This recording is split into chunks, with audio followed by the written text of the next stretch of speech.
Warren Buffett met Occidental Petroleum dans son portefeuille qui porte son investissement à peu près 5% de son portefeuille. Donc on va voir aujourd'hui si elle constitue une opportunité d'investissement au prix actuel ou pas. Donc on est directement sur Dataroma, donc pour voir le portefeuille de Warren Buffett. Donc là, le dernier update au 31 décembre, donc on aura bientôt la prochaine update, donc normalement au 31 mars si je me trompe pas, donc du Q1 2024 pour voir à peu près. Donc Occidental Petroleum, on est sur un 4,19% de son portefeuille et un 5,41% de Chevron. Donc on va aller regarder un petit peu les activités d'achat. Donc on va voir que quand même on est sur voilà le Q4 on en a acheté, le Q2 on en a acheté, le Q1 on en a acheté. Pareil voilà Q3 on en a acheté, le Q2 ici 2022 on en a acheté, le Q1 2022 on en a acheté, etc. Donc on voit que ça a l'air d'être une entreprise qui avait été achetée quand même depuis un bon moment. Donc ça fait un petit moment qu'il est dessus et donc potentiellement ça veut dire que cette entreprise peut être intéressante. Alors après évidemment on va replacer ça dans son contexte. Warren Buffett c'est un investisseur qui a un portefeuille qui représente une totalité de valeur de 347 milliards de dollars. Donc je ne sais pas si là-dedans est-ce qu'il compte ou pas le cash, oui ou non. De mémoire il ne le compte pas, on compte que les positions donc en actifs. Donc on est sur 347 milliards d'actifs aujourd'hui. Donc potentiellement on sait que si Warren Buffett veut investir dans une mid cap ou dans une small cap, et ben il n'aura pas la possibilité. Donc peut-être que Occidental Petroleum aujourd'hui est une bonne affaire pour son portefeuille. Voilà, c'est quelque chose qu'il faut remettre dans son contexte parce que potentiellement moi, une entreprise qui sera une bonne affaire pour moi ne sera pas forcément une bonne affaire pour quelqu'un d'autre qui a plus d'argent, étant donné que, on va aller regarder ça tout de suite, on est sur une value d'à peu près 14 milliards et donc on va aller voir ici donc la valeur à peu près en bourse de Occidental Petroleum. Donc on est sur une capitalisation à 53 milliards, ce qui veut dire qu'il possède à peu près 20% du capital de Occidental Petroleum. Donc déjà il faut savoir que si vous êtes investisseur sur ce genre d'entreprise, vous savez que Warren Buffett est un investisseur long terme, donc potentiellement vous savez que déjà 20% du capital est préservé, dans un sens où ce ne sera pas un investisseur qui va aller réduire sa position. Vous le voyez que les moments où il réduit sa position, ce sont des portefeuilles,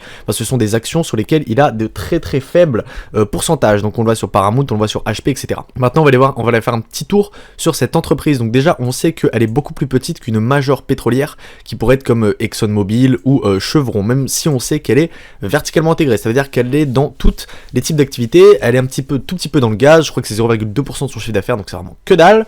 Maintenant on va aller voir à ce niveau-là, donc en termes de revenus, on voit que ça augmente. Alors qu'est-ce qu'il faut augmenter le revenu? Est-ce que c'est le prix des commodités ou est-ce que c'est le nombre de barils qu'on vend ou pas? Donc déjà ça c'est quelque chose qu'il faut aller voir. Est-ce que le nombre de barils augmente? Est-ce qu'on a potentiellement une production qui s'étale sur 10, 20, 30 ans potentiellement, avec un nombre de barils qui pourrait augmenter ou pas en fonction des années? Ça c'est une information qu'il faut aller chercher. Ensuite en termes de marge d'exploitation, donc je pense qu'on va aller se baser à peu près sur, si je me trompe pas, son break-even oil price, on est à peu près sur un 40 $, ce qui fait qu'en moyenne, à peu près à part en 2020, donc on a été rentable. On a aussi donc une diminution du nombre d'actions donc depuis à peu près 2021, c'est-à-dire qu'à ce niveau-là, on a continué donc d'émettre des actions pour aller nous financer et maintenant ce n'est plus le cas. Donc après il faut aller faire attention parce qu'on sait que là on a émis on a émis une OPA donc sur Cronrock si je me trompe pas, donc qui est une autre entreprise de pétrochimie et surtout d'extraction de pétrole pour à peu près 12 milliards de dollars. Maintenant comment est-ce qu'on va le financer? Si vous m'avez dit c'était à peu près 60 ou 70% de dette et un petit peu plus après en action. Donc on va aller voir ça. 2023 achievement, donc on voit à peu près on a un 5,5 milliards de cash flow. Nous, combien est-ce qu'on nous a donné à peu près en bénéfice? On va aller le voir ici en termes annuels. Donc hop là, en termes de bénéfices net, on est à peu près sur 4,67, c'est-à-dire que en termes de free cash flow, on est un peu plus.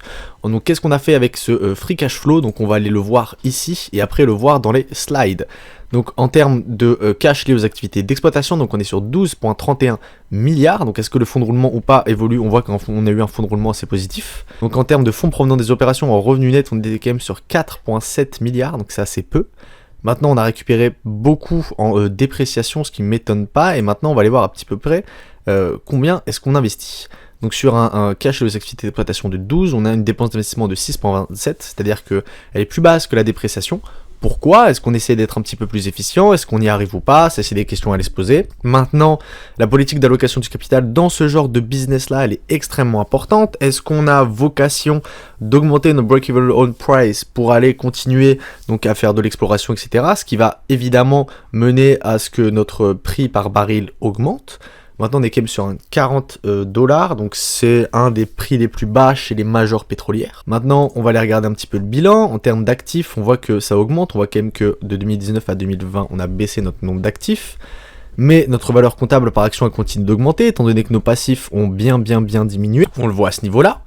En termes d'equity, on est sur une equity à 30 milliards, donc on est à peu près valorisé à 2 fois notre equity, donc c'est pas mal. Après voilà, faut voir que c'est une major, donc c'est normal, elle est implantée, elle est sur le upper side et sur le downside donc de son business, donc elle va faire de l'argent potentiellement sur le raffinage et elle va aussi faire de l'argent potentiellement sur l'exploration. Maintenant on sait qu'il y a un gain petit et un gain gros, l'exploration c'est ça qui rapporte le plus. Maintenant à savoir où est-ce qu'elle exploite, on sait que à ce niveau-là annoncer une acquisition dans le Midland Basin, un opérateur qui s'appelle CrownRock. Voilà, on sait déjà que le Midland Basin qui se trouve au Texas si je me trompe pas. Voilà, le bassin permien, au North American. Donc le bassin permien est un bassin sédimentaire qui s'étend de l'ouest du Texas sur le sud-est du Nouveau-Mexique. Son nom vient du Permien, une période géologique, et le bassin est réputé pour ses riches gisements de pétrole, de gaz naturel et de potassium. Donc on sait que dans ce bassin, donc on a le Midland Basin et le Delaware qui sont les deux plus gros bassins donc sédimentaires qu'on peut trouver aux États-Unis, et on sait que Occidental Petroleum est présent sur ces deux bassins. Donc ça c'est déjà quelque chose qui peut nous rassurer. Ensuite on sait que elle est dans la pétrochimie aussi, donc aujourd'hui c'est pas forcément rentable, mais on voit qu'on a un EBIT qui continue d'augmenter. Et donc après on a les réserves à peu près prouvées. Donc nous ce qui nous intéresse ça va être la production à peu près du nombre de barils ou l'augmentation du nombre de barils dans la production. Donc là on est à peu près voilà sur 2024 on fera à peu près 170 millions de barils en tout produit, donc c'est beaucoup. Après à remettre en contexte. Maintenant, on va aller voir à peu près, on va repayer notre dette à peu près après l'acquisition de CrownRock. Ça, c'est ce qui nous intéresse pas forcément. Nous, maintenant, dans quoi est-ce qu'on va aller investir? Donc là, on le voit à peu près. Donc ça, c'est le CAPEX, et donc Energy and Chemical Business Capital Plan. Donc à peu près le CAPEX, dans quoi est-ce qu'on va investir? Donc on voit que on a beaucoup de travail de maintenance, donc c'est surtout ça qui va nous bouffer notre CAPEX. Sinon, après, le reste, en termes de réel capital expenditure, on voit que c'est assez peu.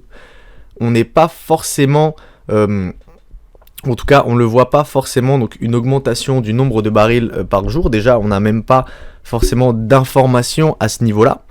Maintenant en termes de permanent production, donc on voit à peu près qu'on espère une augmentation de la production. En tout cas à ce niveau-là. Ensuite sur le pétrochimie on voit aussi une augmentation potentielle de la production. Maintenant, il faut savoir comment est-ce qu'ils acheminent leur pétrole et leur gaz, pourquoi est-ce que le prix il est aussi cher en soi à 40$, est-ce qu'ils l'acheminent par pipeline, est-ce qu'il y a besoin d'être transporté par des camions, etc., par des bateaux, ce qui pourrait donc augmenter ce prix. Donc on va aller voir à peu près, on le voit ici, average share price, donc ça nous intéresse pas du tout. Là on est sur donc l'investissement en moyenne, donc dans quoi est-ce qu'on investit? On voit que on a beaucoup d'investissements dans le bassin permien, on voit qu'on a pas mal, on a un petit peu dans l'international, dans Rookie Order, donc ça c'est les nouveaux endroits qu'on n'a pas encore explorés, on a un petit peu d'investissement dans la pétrochimie, on a vraiment peu d'investissement dans l'exploration donc de nos plans où on est déjà installé, c'est-à-dire le bassin permien et le Delaware. Et ensuite on va voir le midstream à peu près avec le gaz, donc même si le gaz aujourd'hui c'est pas forcément le mieux, même parce que ça baisse un petit peu, maintenant à voir, est-ce que c'est quand même intéressant sur le long terme de faire des midstream pour le gaz. Voilà, donc là on le voit un petit peu, donc l'activité 2024 du Delaware et donc du bassin Midland, donc on voit à peu près à ce niveau là, donc en termes de CAPEX on voit que ça va beaucoup plus concerner le Delaware.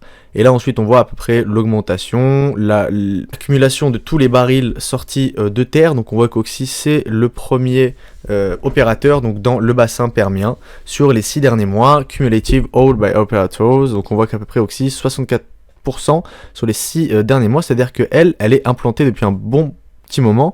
Et donc on le voit à ce niveau-là, l'augmentation qu'il y a eu donc de 2015 à 2023 de 100,2%. De 102% d'augmentation de la production, donc du nombre de barils, et ensuite on voit à peu près sur 2022 à 2023 32% d'augmentation de productivité dans ce bassin, c'est-à-dire qu'on a potentiellement encore de la marge de manœuvre sur l'augmentation de notre production, en tout cas sur les commodities. Donc les commodities, on parle bien du pétrole. Voilà, donc là on était sur le DJ Basin, là sur le Midland Basin qui est au même endroit.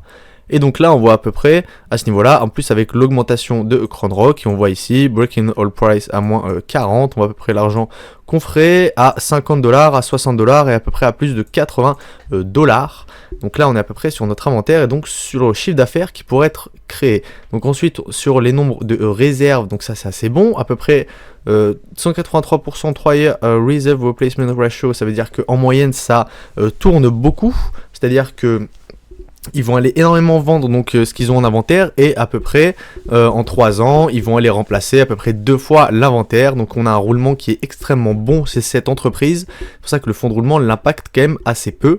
Maintenant, où est-ce que on va aller augmenter donc notre production? On voit que ça va être voilà, bassin permien, bassin permien aussi, le golfe du Mexique, en Amérique latine.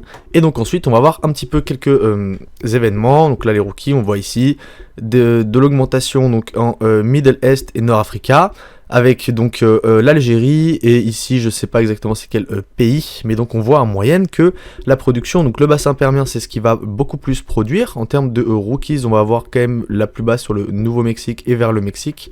Ensuite on va voir le golfe du Mexique tout court, le Middle East donc quand même à ce niveau-là, donc avec l'Afrique, etc.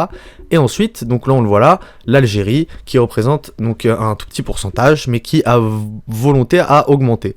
Maintenant, là, on est sur la pétrochimie, donc sur quelque chose où on a un chiffre d'affaires qui est quand même assez bas. Donc maintenant, est-ce que là-dessus, on pourra avoir une augmentation ou pas? Je ne sais pas. On sait qu'en 2022 et 2023, ça avait l'air d'être de très bonnes années. On voit qu'en 2024, ça ne le sera pas forcément.